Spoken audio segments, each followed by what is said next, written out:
ఈ సెక్రటేరియట్ కట్టాలి, చండీగ్రామం యోగాలు చేయాలి, దాన్ని ఏమంటారు అక్కడ ప్రగతి భవన్లో ఫామ్ హౌస్లో యాగాలు యజ్ఞాలు చూసుకోవాలన్నా, సెక్రటేరియట్ కట్టాలన్నా, ప్రగతి భవన్ చూసుకోవాలా. నాకేమో యాగాలు యజ్ఞాలు లేవు, రోడ్లు వేయాలి, బ్రిడ్జిలు కట్టాలి. నా పని అది, వారి పని అది. అందుకని మీరు మళ్ళీ వేరే ఫామ్లో రమ్మండి సార్, అన్ని మాట్లాడదాం.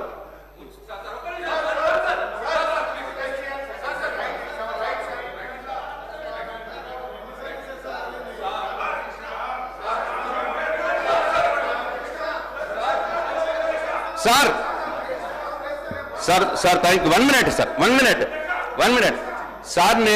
నేను అడిగిన ప్రశ్నలకు ఆయన సమాధానాలు ఇవ్వకుండా మళ్ళీ అన్ని గవ్వే సత్యదూరమైన మాటలు మాట్లాడినాడు.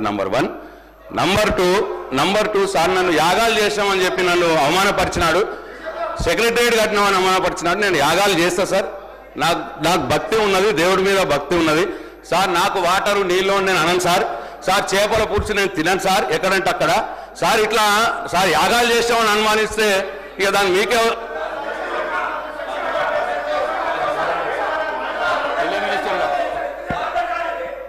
సార్. మాకు ప్రశాంత్ రెడ్డి గారు అంటే గొప్ప గౌరవం ఉంది సార్. వారు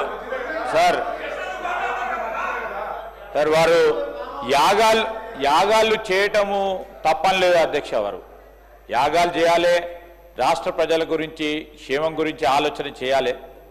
అదే వారి ప్రభుత్వం సంబంధించి ఆ ముఖ్య ఉద్దేశం చెప్పిన అధ్యక్ష. వ్యక్తిగతంగా మా వెంకటరెడ్డి గారు వారు వ్యక్తిగతంగా మాట్లాడలే. ఈరోజు స్పష్టం అది.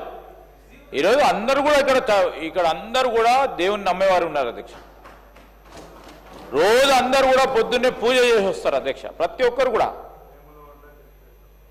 అందరూ కూడా దేవుడు అంటే భక్తి అందరికి కలిగి ఉంటుంది అధ్యక్ష. వారికి ఒక్కరికే కాదు, లేకుండా అక్కడ ఉన్న వారికే కాదు. నేను ఎందుకు చెప్తా ఉన్నామంటే స్పష్టంగా దేవుడు అందరు వాడు, కానీ ప్రియారిటీ ఏ విధంగా ఇవ్వాలా అని చెప్పిండ్రు, బ్రాడ్గా చెప్పిండ్రు వెంకన్న.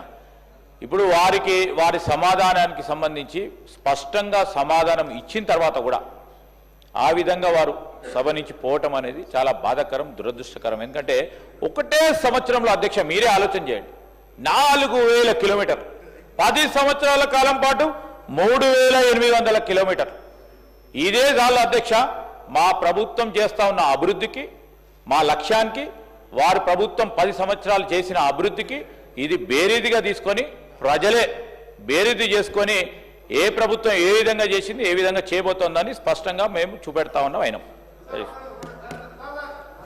వేరే అర్థం తీసుకోకుండా ఒకటే నిమిషం సార్, నేను ఏం చెప్పినంటే ఎస్క్రూ అకౌంట్ సంబంధించి నా ఆయంలోనే జరిగింది అన్నప్పుడు ఇంకా కానే కాలేదు. ప్రిన్సిపల్ మొన్న లాస్ట్ వీక్ మా ఆఫీసర్స్ పోయి అక్కడ మోర్ సెక్రటరీ దగ్గర గడ్కరీ దగ్గర కన్విన్స్ చేయించి వర్క్ స్టార్ట్ చేసినాం. స్లాబ్స్ పడుతున్నాయి, నెక్స్ట్ మంత్ 3 స్లాబ్స్ చేస్తున్నాం, 18 monthsలో కంప్లీట్ చేయాలనుకున్నాం. నేను ఎన్నిసార్లు పోయినో పేపర్లు వేసుకొని ఇవన్నీ వేసుకోము మేము. ఆ వర్క్స్ నడుస్తున్నది. ఎస్క్రూ అకౌంట్ ఆయంలో జరిగింది అన్నాడు. ఆయనకి ఏం చెప్పినంటే నేను ఒక క్యాజువల్గా ఈ సెక్రటరియట్ కట్టాలనే, ప్రగతి భవన్ చూసుకోవాలనే, యాగాలు యజ్ఞాలు అన్నిటికంటే ఎక్కాలేక ఎన్ని దేవాలయాలు కట్టాం మాకే తెలియదు అధ్యక్ష. మేము వేణుగోపాల స్వామి నుంచి మొదలు పెడితే, రామాలయం నుంచి మొదలు పెడితే, బిగ్నూరులో శివాలయం కానించి మా ఫ్యామిలీ అన్ని గుళ్ళు కడుతూనే ఉంటాం. అందరికీ నమ్మకం, ఎవరు మతం మీద ఎవరి దేవుని మీద నమ్మకం. వారు దాని మీద కాదు అధ్యక్ష, నేను చెప్పిన సమాధానాలకు మైండ్ బ్లాక్ అయ్యి బయటికి పోయిపోయినాను. ఎందుకంటే ఒక బ్రిడ్జ్ కట్టలేను, 7 కిలోమీటర్ బ్రిడ్జ్ కట్టలేను, బ్రహ్మాండంగా కట్టిను.